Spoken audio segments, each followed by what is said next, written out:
عاشقان ای عاشقان دل را چراغانی کنی، ای می فروشان شهر را انگور مهمانی کنی.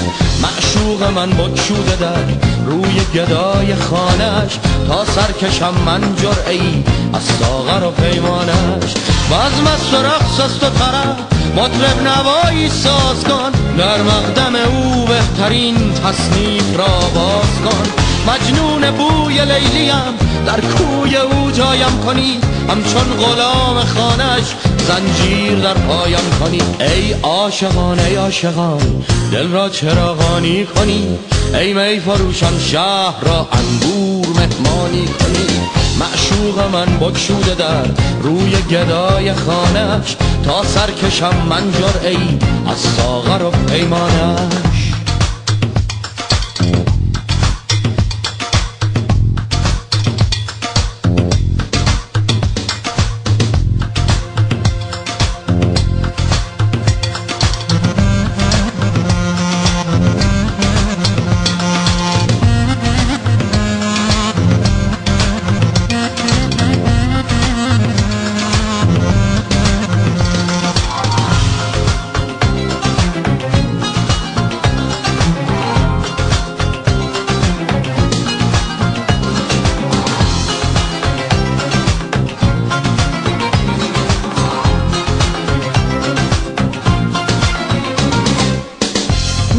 به چشم دوستان، خاری به چشم دشمنان، میسوزم از سودای او.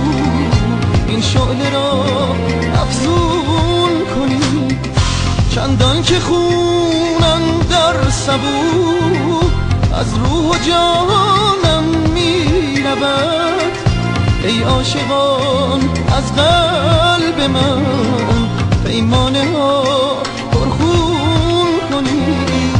ای عاشقان از قلب من پیمانه ها پرخون کنید. ای عاشقان ای عاشقان دل را چراغانی کنی، ای می فروشان شهر را انگور مهمانی کنی. معشوق من بگشوده در روی گدای خانش، تا سرکشم من جرعه‌ای از ساغر و پیمانش.